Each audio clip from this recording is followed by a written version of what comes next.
In this Star Wars Battlefront 2 news update video, I will be sharing with you leaks of heroes and villains that were somewhat planned but we never ended up getting.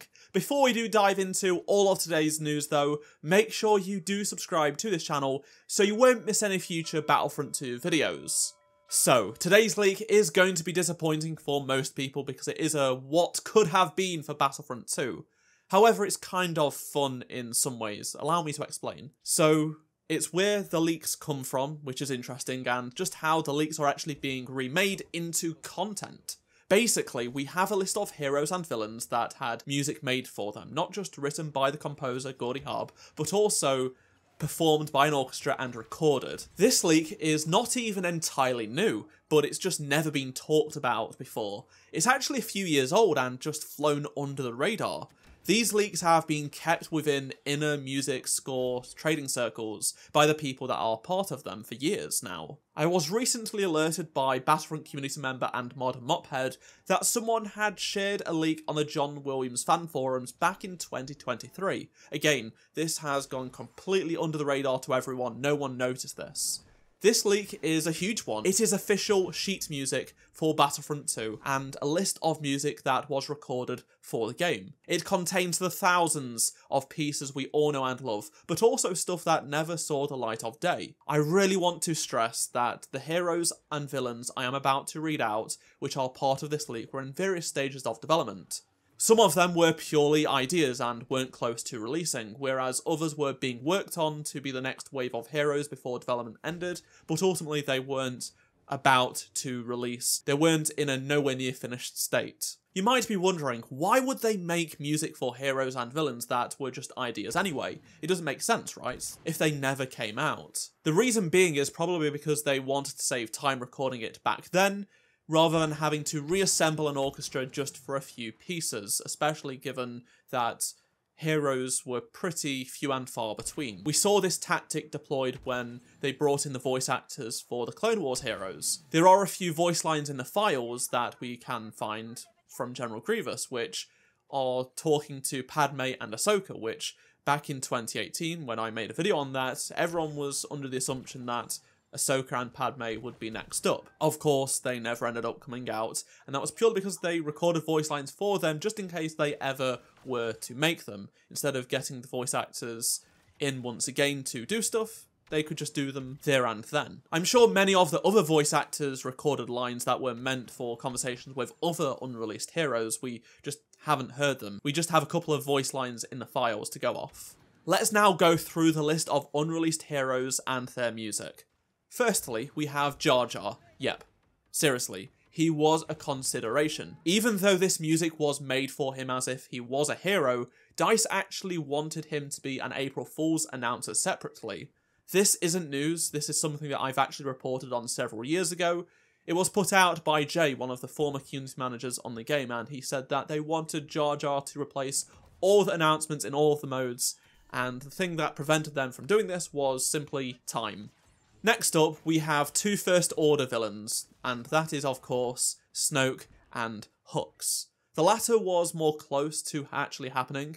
Based on what we know from former DICE developers, he was going to come alongside Poe with the Rise of Skywalker update. Well, that was the plan at least. Unfortunately, Oscar Isaac did not respond to DICE when asked about the voice and such, so they were running out of time to complete Heroes just before the game was shut down, hence why we got the two BB units. They made BB-8 as a companion for Poe, so that was going to be part of his kit, but they just took that part of the kit and turned him into a fully fleshed out hero. Speaking of droids, a fan favourite mechanic from Battlefront 2015 was the ability to play as R2-D2 in the Death Star DLC. Fans wanted to play as him again in Battlefront 2, and it could have happened, because they did indeed score his music as a hero for this game. You might be thinking, who would his counterpart even be as a villain? And it was BT-1, the droid as seen in the Vader and Dr. Aphra comics. Moving on to the prequels now, and Mace Windu had some music made for him, but as I've mentioned in previous videos, a DICE developer explained that they wanted to do more unique characters rather than just yet another single-bladed lightsaber wielder. That's why he wasn't high up on the list of heroes to make next.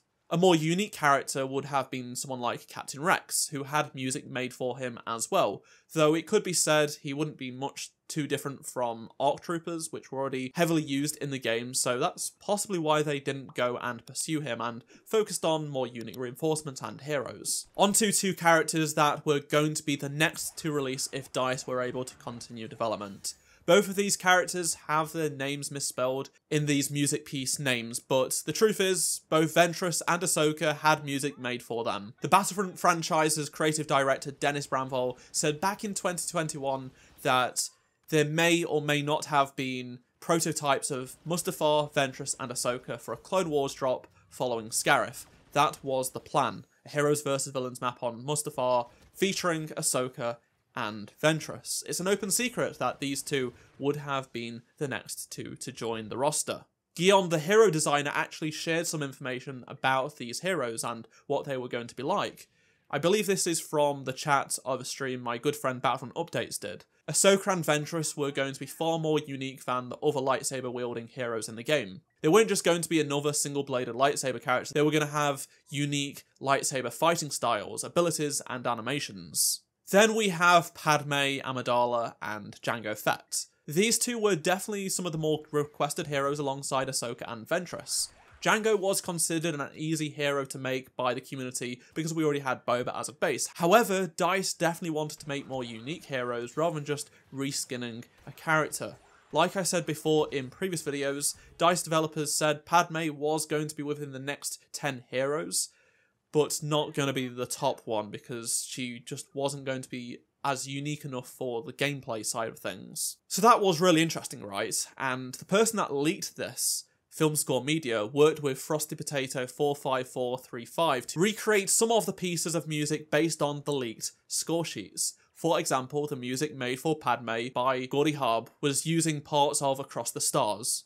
However, Ahsoka wasn't her theme, or rather it was pieces from the track Anakin Takes Off in Spaceship from The Phantom Menace. Film Score Media goes on to say that Snoke, Jango, Ventress, R2-D2 and BT-1 were recorded, but the sheet music did not leak, so they aren't actually able to recreate them. They believe the reason for this is because those were actually recorded after the initial recording sessions. The leaked sheet music only contains music from the initial sessions, which took place between January 2017 and June 2017, so the months before Battlefront 2 came out. Meanwhile, the belief is Snoke, Jango, Ventress, R2-D2 and BT-1 were likely recorded around the time they recorded the music for the Rise of Skywalker content, which would have been in 2019. However, that's just a theory based on what this person knows.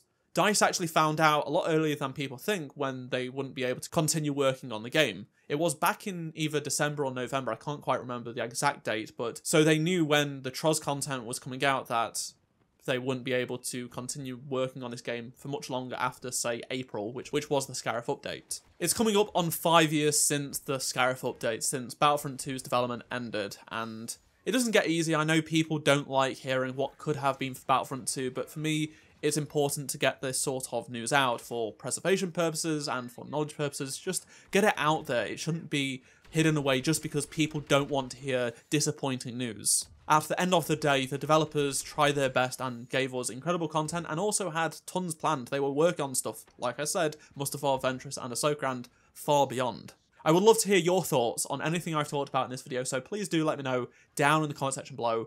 And if you enjoyed this video, please do drop a like, subscribe so you don't miss any future Star Wars Battlefront 2 videos, and if you did miss any of my previous videos, click on the playlist on screen right now, and I shall see you in my next video. Goodbye.